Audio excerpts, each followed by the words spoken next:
Olha, gente, a violência sexual, bom, para você ter uma ideia, o Maranhão registra hoje quase 100 casos de abuso sexual contra crianças. E esse dado, ele é um dado emitido por mês, sem falar dos casos que não são registrados.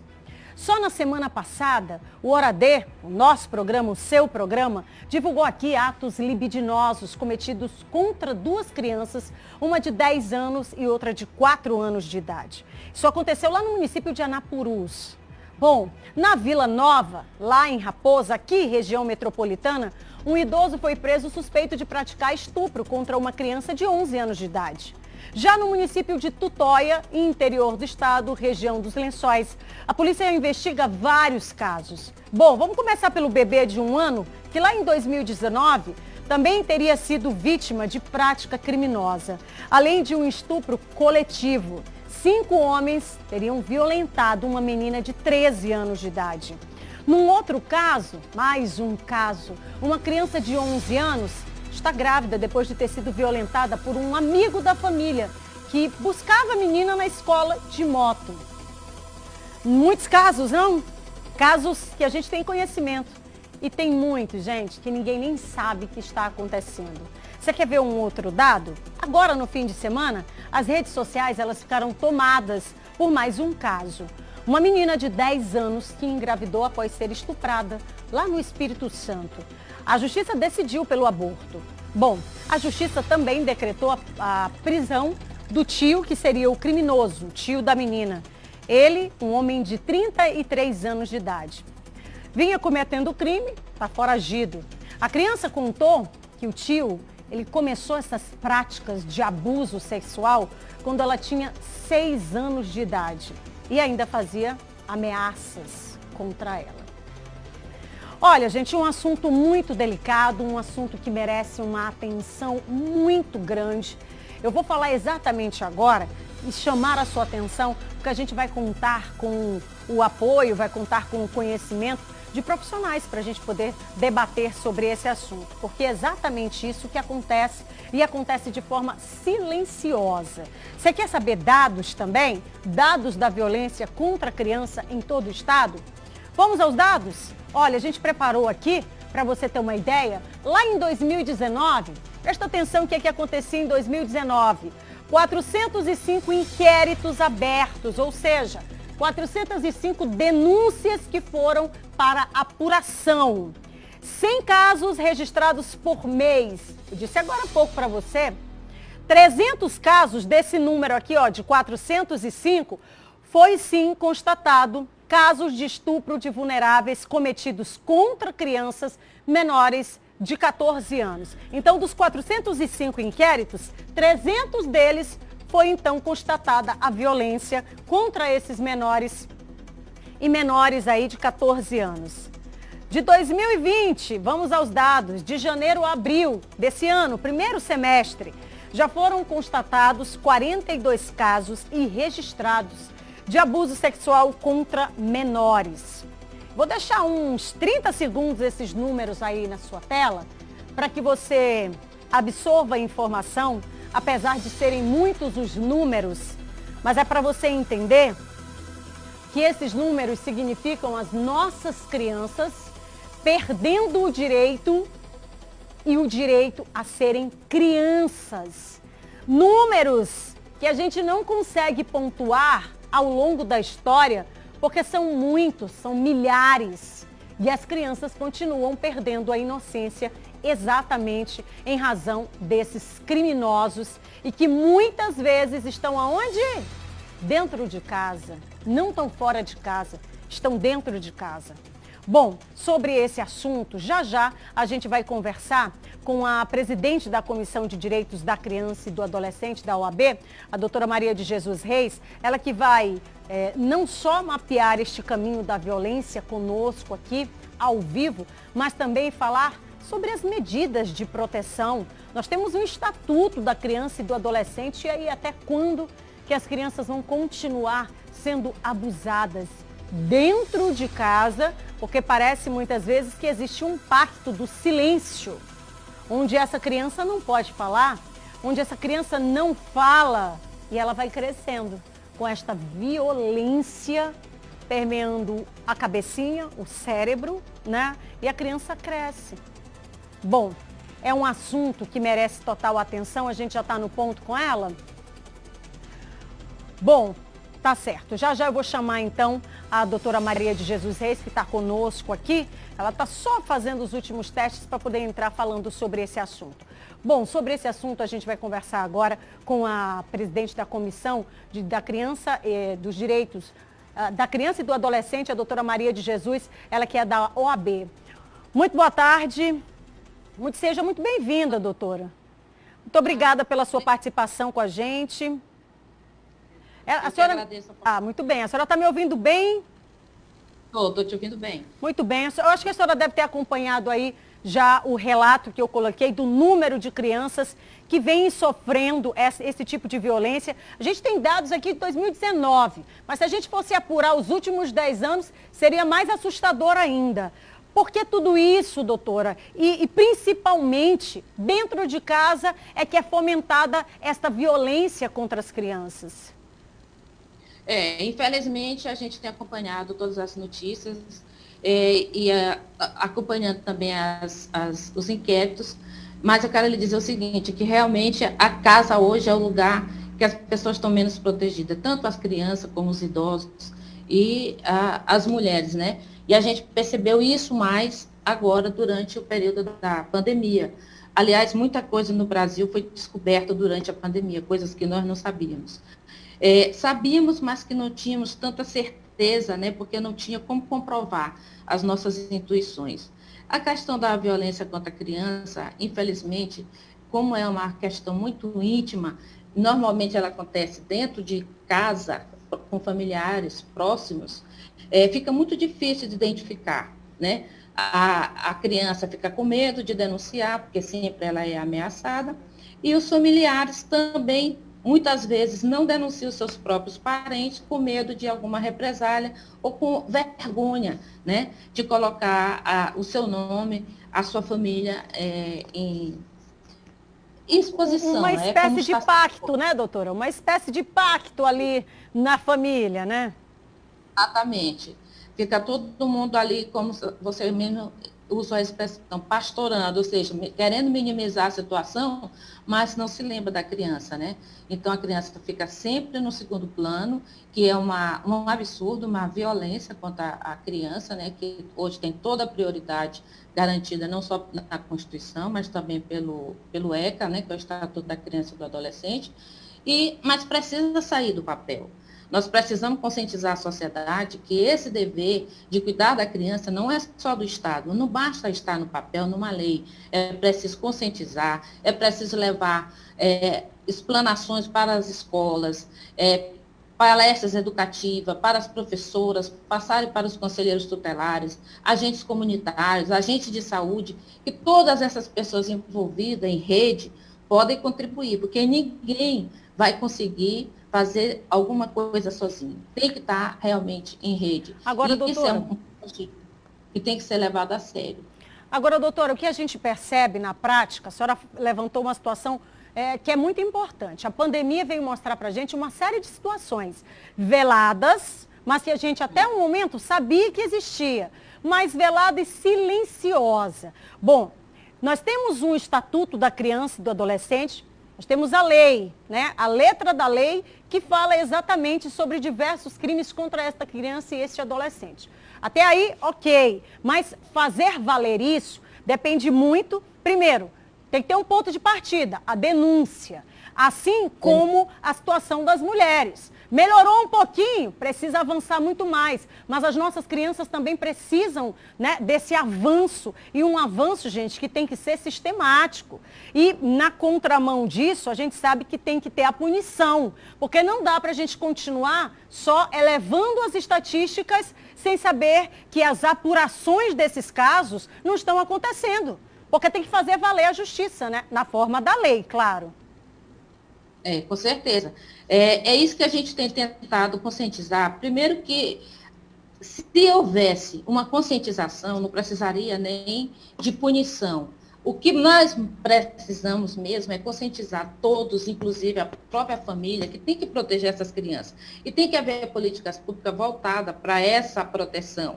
É como eu disse, não basta estar na lei. Nós temos que criar políticas públicas. Quem pode fiscalizar? Nós temos uma porta aberta aí, que são os agentes de saúde. Eles têm, eles adentram nas casas das pessoas, eles conhecem as pessoas. Então, essas pessoas, elas têm que estar mais interagindo com a sociedade, com o governo, com mais essa responsabilidade, que seja um salário melhor. As pessoas, como os conselheiros tutelares, eles têm que ser pessoas bem pagas, bem preparadas, exatamente para eles poderem ter essa intimidade de conhecer as casas das pessoas e saber o que está acontecendo. Uma outra coisa que poderia ser feita é que nós temos as escolas. As crianças que frequentam as escolas, elas tinham que ter acompanhamento psicológico. Nós temos que ter psicólogo na escola, porque essas crianças, com certeza, abusadas, elas vão conversar com alguém da sua confiança, já que elas não confiam mais nas pessoas de casa, ou então quando elas contam, as pessoas não acreditam que elas estejam passando por aquela situação. Muitas vezes o pai e a mãe dizem que é uma invenção, que ela está inventando. Então, ela tendo alguém na escola para dar esse apoio, E muitas vezes diz que está inventando, porque são os próprios que colocam a criança no estado de violência. Né? Então, o aumento de políticas públicas que possam assistir essa criança, isso é fundamental. Eu vou pegar aqui um trecho da sua fala para eu trazer para uma outra realidade, que certamente quem está em casa acompanhou o fim de semana, que foi de muita mensagem, fotos e discussões na internet a respeito de um caso envolvendo uma criança de 10 anos de idade também, que foi registrada, inclusive, no Espírito Santo, dando conta de que essa criança vinha sendo violentada pelo próprio tio, criança esta que, infelizmente, também, fruto desta violência, engravidou e aí precisou, então, ser submetida aí ao aborto. Antes dessa discussão todinha, as pessoas esquecem que a violência contra esta criança que levou toda esta consequência de atos seguintes. Então, a observação de como essa criança está em casa, porque muda, né, doutora? A criança muda. A criança que está sendo submetida a uma violência, ela muda, ela não vai ficar normal dentro de casa. A criança passa a ter um pouco de depressão, né? Ela fica meio tímida, ela muda o comportamento, ela fica envergonhada e as pessoas que conhecem têm condição de identificar isso. E, às vezes, fazem vista grossa, né? Porque, como eu já disse, são parentes, são amigos, são vizinhos, né? Então, é uma série de coisas que tem que ser desmistificada.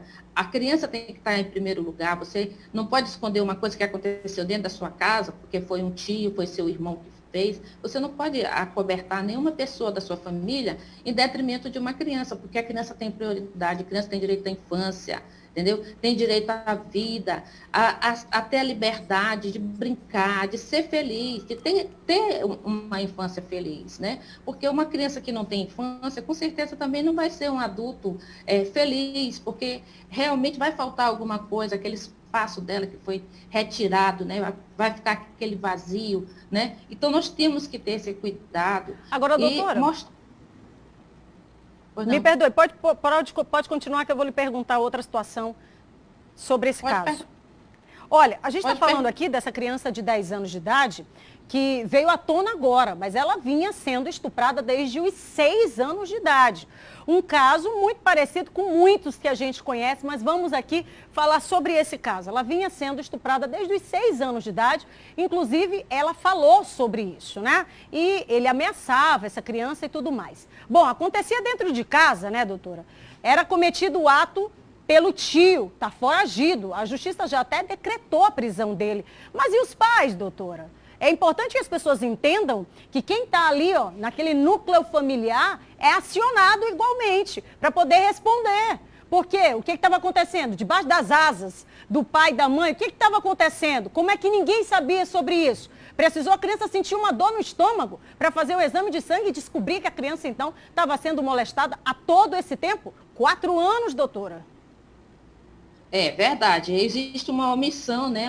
Praticamente a gente pode dizer que é um abandono de incapaz, porque na realidade essa criança... Crime também, né, doutora? Pelo que eu entendi, ela era criada, não era nem pelo pai nem pela mãe. era por familiares. Então, eu acredito assim, que houve um certo despreparo da família, né? Como a maioria das pessoas ainda não estão preparadas, algumas mulheres também não estão preparadas para exercer o papel de mãe, eu acho que tem que haver também essa conscientização de que botar uma criança no mundo tem que ter responsabilidade, né? Então, a gente não pode botar a responsabilidade na costa de outra pessoa, seja mãe, avó, quem quer que seja. Mas quem está tomando conta, ela tem aquele dever de cuidar. Juridicamente. Então, realmente, houve uma negligência, né? Sim. Mas não é. Mas eu acredito o seguinte, que a gente aqui não vai querer condenar, né? Porque não, a gente nem. Até porque quem faz isso é a justiça, né? Juridicamente é importante que as pessoas entendam que essa criança, legalmente, vivendo numa casa, sob os cuidados legalmente, tá, gente? Sob os cuidados de quem ali estiver com ela, tem sim a obrigação de cuidar dessa criança em todos os aspectos, principalmente visando exatamente isso, né? A integridade dessa criança. Verdade. Qualquer pessoa, né, que cuide de uma criança, né, seja a mãe, a avó, que esteja incumbida daquela situação, no caso mesmo a babá, ela tem responsabilidade igual. Então, eu acredito que não é que não tenha havido uma vigilância, né, total, mas acredito que um descuido, agora, não acredito que durante 4 anos, né, porque desde 4 anos ela vinha sendo abusada, quer dizer, aos 10 anos, ou seja, 6 anos de abuso é muita coisa, né? Nossa!